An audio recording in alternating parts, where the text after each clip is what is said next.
प्रत्येक म्हणजे ऑलमोस्ट ना इंडस्ट्रीतल्या प्रत्येक मोठ्या व्यक्तीबरोबर जयवंत तू काम केलेस आणि प्रत्येकाबरोबर तुझे अनुभव वेगळे असतील. मला सांग आज जेव्हा या लेवलला तू उभा आहेस, कारण ऑलमोस्ट प्रत्येक प्रोजेक्टमध्ये आम्ही तुला बघतो. मला सांग कोणत्या कोणत्या गोष्टी तुला आठवतात?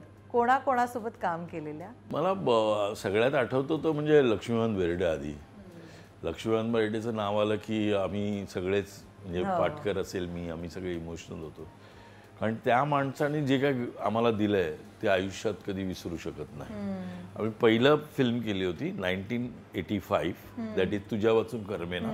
त्यामध्ये लक्ष्मीकांत होता, अशोक सराफ होतं, अलका कुबल होती आणि वर्षा उसगावकरचं पहिली फिल्म, पहिलं नाटक तिने सुद्धा माझ्याबरोबर केलंय, दॅट इज कार्टी प्रेमात पडली, दामू केंकरेंमुळे कळलं. आणि दामू केंकरेच या पिक्चरचे डिरेक्टर होते, म्हणून आम्ही सगळेजण होतो. आणि तिथून ती सुरुवात झाली लक्ष्मीकांत बरोबर. आणि बाकी साहित्य संघामध्ये आम्ही होतोच. म्हणजे त्यांनी मनुष्यकटिंगमध्ये शर्वलिकाचं काम मला करायला पाठवलेलं, कारण इथे टूरचे प्रयोग होते, असं वगैरे आधीचं होतंच त्याच्याबरोबरचं रिलेशन. पण ह्या फिल्ममध्ये नंतर आम्ही प्रत्येक फिल्ममध्ये त्याच्या होतो. म्हणजे आता तो स्टार झाला, लवकर स्टार झाला. म्हणजे अशोक मामा होतेच, पण त्याला एक वेगळीच गणितं त्यांनी काढली. आणि धूमधडाकानंतर त्यांनी म्हणजे अगदी वरचा टप्पा गाठला, म्हणजे वरचा टप्पा.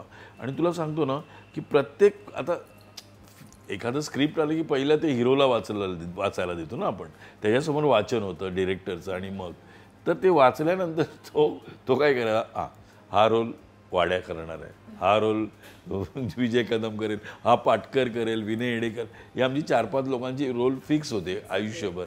आणि त्यामुळे त्याच्या प्रत्येक सिनेमात आम्ही काम करत आलो.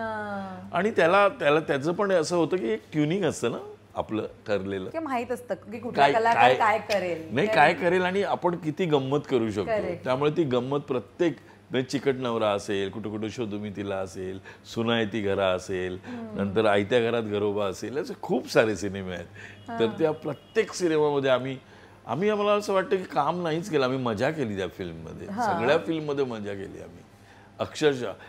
लक्ष्मीकांत बेर्डेमुळे, म्हणजे लक्ष्मीकांत बेर्डे आज असता तर अजून आम्ही कुठेतरी असतो. आज जे इथे आहोत त्यापेक्षा कुठेतरी असतो. तो नक्कीच प्रोड्युसर झाला असता. हो, आतापर्यंत नक्कीच प्रोड्युसर झाला असता आणि आम्ही खूप काही केलं असतं असं मला वाटतं. आणि खूप मिस करतो त्याला.